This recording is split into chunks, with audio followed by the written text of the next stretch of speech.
করুণা পরমপিতার কাছ থেকে কিভাবে আমরা করুণা লাভ করি তার গুরুত্ব আমরা দেই না।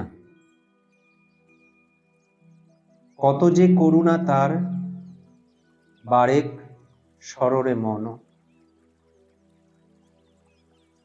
তুমি স্মরণ করার চেষ্টা করো, মানে মনে করার চেষ্টা করো তিনি কত করুণা করছেন। অযাচিত, আমরা চাই না, কিন্তু তিনি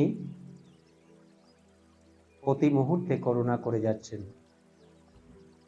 অযাচিত করুণার নাহি হেন নিদর্শন।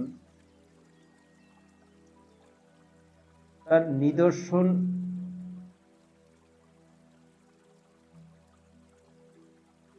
আমি যে কত করুণা পাই তার কত নিদর্শন দেব, তার আবার অন্ত নাই।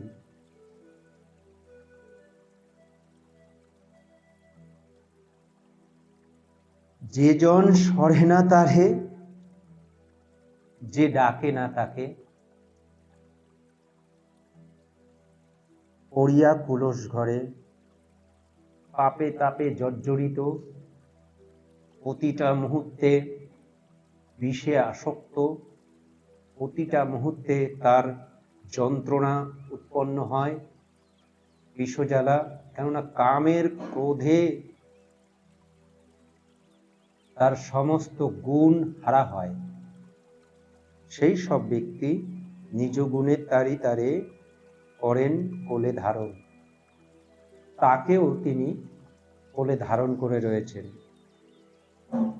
প্রতিটা মুহূর্তে তাকে অস্বীকার করে, প্রতিটা মুহূর্তে বিরক্তি এবং পাপে তাপে কলুষে ভর্তি, এবং তাকে ডাকে না। সেই সব পাপী তাপী তাদেরকেও তিনি করুণা করছেন। নিজ গুণে তারি তারে করেন কোলে ধারণ। জ্ঞানের গরিমা করে সরিতে না দেয় তারে। যারা একটু অল্প বিদ্যা আছে তারা ঈশ্বর বিশ্বাস করে না, গুণ বিশ্বাস করে না। ঈশ্বর কথার অর্থ হচ্ছে গুণ, সে গুণ বিশ্বাস করে না। আবার যদি তাকে একটু বিশ্লেষণ করে বলা যায় যে তুমি গুণ বিশ্বাস করো, সে কিন্তু বলতে বাধ্য আমি গুণ বিশ্বাস করি। গুণ যে ঈশ্বর সেটা বুঝতে পারে না। আবার সেই জ্ঞানের গরিমা যার ভেতরে অহংকার, সে নিজেকে খুব জ্ঞানী মনে করে, সরিতে না দেয় তারে। তার ভেতরে প্রকৃত গুণের কণা সে বুঝতে পারে না। অপরে সে পাপাচারে তারেও করে পালন। সেই পাপাচারীকে তিনি কোলে ধারণ করে রয়েছেন এবং তাকে পালন করছেন যাতে সুন্দরভাবে সে চলতে পারে।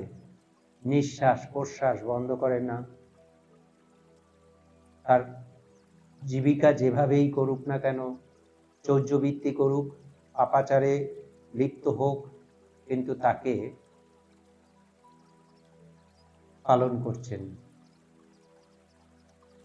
সে নিয়মিত পাপাচারে লিপ্ত হয়ে রয়েছে, নিয়মিত চৌর্যবৃত্তি করে বিষয় ধন সম্পদ করে বসে আছে, কিন্তু তাকেও নিঃশ্বাস প্রশ্বাস থেকে শুরু করে সমস্ত কিছু দিয়ে বাঁচিয়ে রেখেছে। কলুষ পিশাচয় পাপে মলিন এবং পিশাচ যারা হিতাহিত জ্ঞান থাকে না এবং পৈশাচিক অবস্থা যেগুলো নিকৃষ্ট থেকে নিকৃষ্ট সেগুলো ধারণ করে থাকে, বাচ্চাবচ্চ জ্ঞান থাকে না, সব ভোগ করে, তাদের পিশাচ বলা হয়েছে। তারিবারে নিজ গুণে, তাদেরও পরমপিতা ত্রাণ করছেন, তারিবারে নিজ গুণে তাকে আবার পালন করছেন। মরি কি এ পদ ভুবনে, বারে কর স্মরণ। মরি কি পথ ভুবনে, এই ভুবনে কিভাবে তিনি এই পথের রেখেছেন সেটা সবাই বুঝে উঠতে পারে না।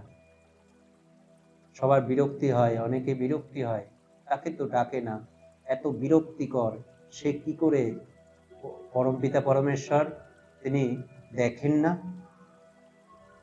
তিনি তাকে ইহলোক থেকে নিয়ে যাচ্ছে না কেন? এই বিরক্তি অনেকের হয়। তুমি দেখো, তিনি চাওয়া পাওয়া থাকে না, লাভালাভের অপেক্ষা করে না, তার ভেতরে আছে বলে, এই গুণগুলো আছে বলে তিনি সবাইকে সমানভাবে দেখেন।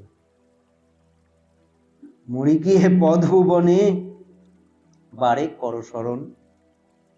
শেষে প্রিয়তম জনে, সত্য ধর্ম প্রচারণে, তারিতে সন্তানগণে। এই সব সন্তানদের, এই সব নিকৃষ্ট সব সন্তানদের উদ্ধার করবার জন্য সত্য ধর্ম প্রচার হয়েছে। কেননা সত্য ভালোবাসে না এমন কেউ নেই, কিন্তু মিথ্যাচারে তার খুব আনন্দ লাগে। মিথ্যাচার তার কাছে অতি সহজ মনে হয়, কেননা সত্য অবলম্বন করতে গেলে পরিশ্রম করতে হয়, সবার লাঞ্ছিত হতে হয়। মিথ্যাচারে পরিপূর্ণ যারা, সেই সমাজের ভিতরে সত্যকে অবলম্বন করে থাকা কঠিন। যারা মিথ্যাকে অবলম্বন করে রয়েছে, তাদের পথ মসৃণের মতন মনে হয়, কিন্তু এই মসৃণটা কেমন? পাকে মসৃণ, পাপে কলঙ্কিত, এর জ্বালা পরে ভোগ করবেই। অনন্ত করুণা তার, অমেয় অসীম অপার, অমেয় অসীম অপার, এর সীমাহীন তিনি করুণা করছেন। অনন্ত করুণা তার, এর শেষ নেই। অমেয় অসীম অপার, তার সীমাহীন অসীম ভাবে রয়েছে। ধরিতে না পারি আর, অনন্ত সৃষ্টি ছাপান। করুণা দেখতে গেলে আমার অনন্ত সৃষ্টি, এই অনন্ত সৃষ্টির মধ্যেও তার উপরে তিনি, শেষ করা যাবে না তার করুণা। তিনি প্রতি মুহূর্তে আমাদের আকর্ষণে বেঁধে রেখেছে। আমরা প্রতি মুহূর্তে অজ্ঞান যে, সেও গুণের দিকে ধাবিত হচ্ছে। আজকে যেটা বুঝতে পারবে না, এ জন্মে বুঝতে না পারবে না, পর জন্মে বুঝতে পারবে। সেই জন্মেও যদি না বুঝতে পারে, তার পরের জন্মে কিছুটা উন্নতি হবে। এই উন্নতি ধীরে ধীরে ধীরে ধীরে ধীরে ধীরে এক একটি জন্ম, যেমনি এক একটি দিন অতিবাহিত হয়, কিছুটা শরীরের বিকাশ হয়, ঠিক মনেরও বিকাশ ঘটে, সেটা অতি সূক্ষ্মভাবে ঘটে। আর যেটা সে যদি নিজেকে একটু বিশ্লেষণ করাবার চেষ্টা করে, যে স্কুলে যায় সে একটু পরিশ্রম করে, সে একটা জিনিস জানতে পারে। আর যে স্কুলে যায় না সেও কিন্তু জানে, অনেকটা দেরিতে জানে।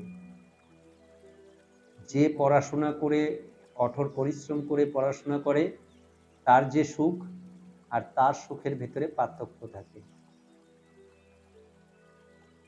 এই বলে এই গানটির বিষয় উপস্থাপন করলাম।